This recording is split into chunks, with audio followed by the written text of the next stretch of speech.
Alrighty, guys. So yeah, this is a kind of a tricky assignment, and we throw it at you really early in the class, right? Where um, you're already having to kind of come up with some design ideas that aren't, necessarily intuitive right off the bat. So, the first thing I'm going to do is start with, I don't know, just I'm going to pretend this is a sheet of paper, and I'm going to copy and paste that so that we have two of them. And these are just going to be the grounds on which we work. And the trick to getting these to work for both of them is to sort of understand using uh, how using shapes can create space and prevent space from happening. So the first thing I want to do is I don't know, I want to make an ambiguous design. And one of the best ways of making an ambiguous design is making a design where there aren't a lot of really huge shapes, and the shapes that you use flicker back and forth between black and white. So, if I were to, I don't know, kind of up in the air on this one here, I'm going to use like my paintbrush tool because I like handmade elements. And you see, I'm kind of following it around, breaking up the design. I'll get back to about the beginning there. Um, and I can take that design there and I can um, use my pathfinders. This is a great tool if you don't have it open. Pretty much I'd say always want to have it open. It's under your window in Illustrator. Um, and we've got ourselves a shape now that we can work with, and I'm going to fill it with black. I'm going to turn this, come on, turn the stroke off, and then there we are. So this is a start. Um, I would say we could probably, fit it under that design. And there's going to be times where this white form here in the middle starts to look like a positive form and then gets broken apart, and maybe it looks like a negative shape. So, I think we're almost there. I'm going to say maybe let's try some skinny little rectangles. I'm going to copy and paste these guys. Here, we're going to do this. I'll copy and paste that.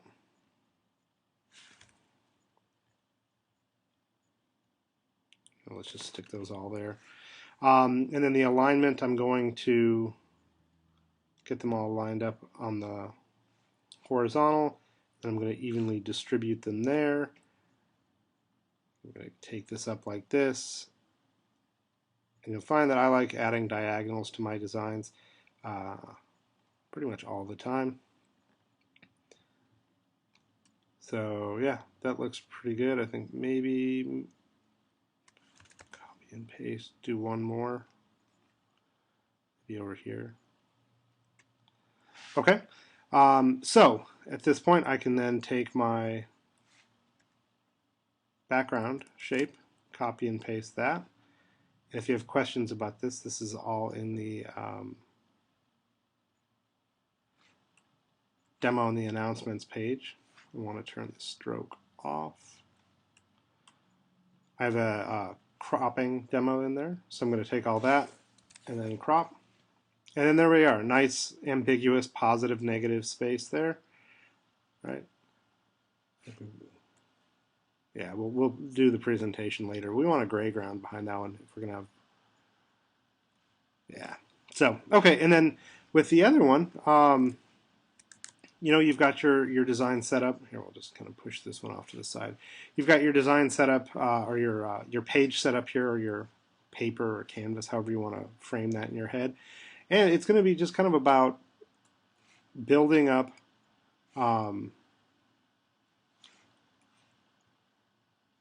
grounds that are, I don't know, I guess more clear. Sorry, I'm trying to design at the same time as talking. So let's just get a few of those in there.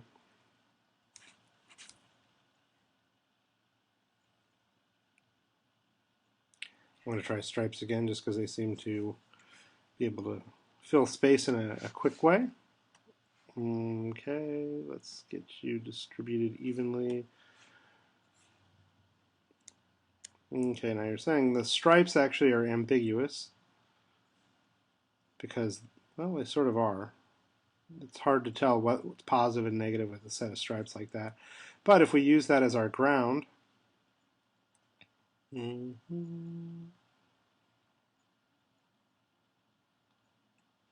if we use that as our ground, um,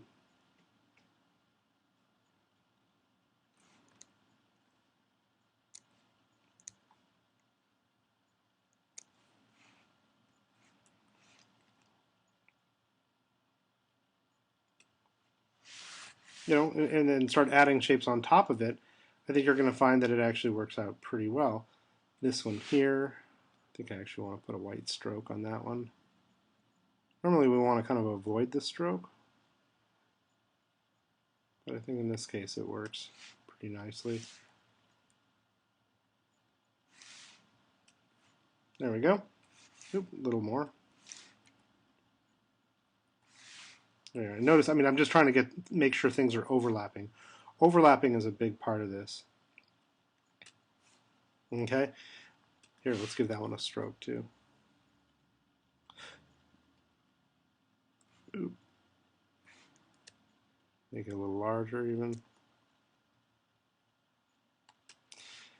And then there we are. So then from there, if we copy, paste, stick that on top of the design like that. Actually, turn the stroke on those guys off. I want to make sure that just that background shape. Okay. And then the last thing I'd probably do, give ourselves a big rectangle, make it gray, object, transform, arrange, send to back. And then I would take this whole mess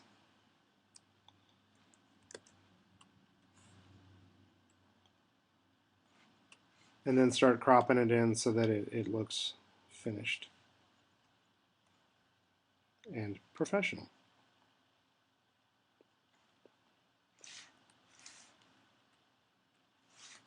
Nice even borders. A little heavy on the bottom.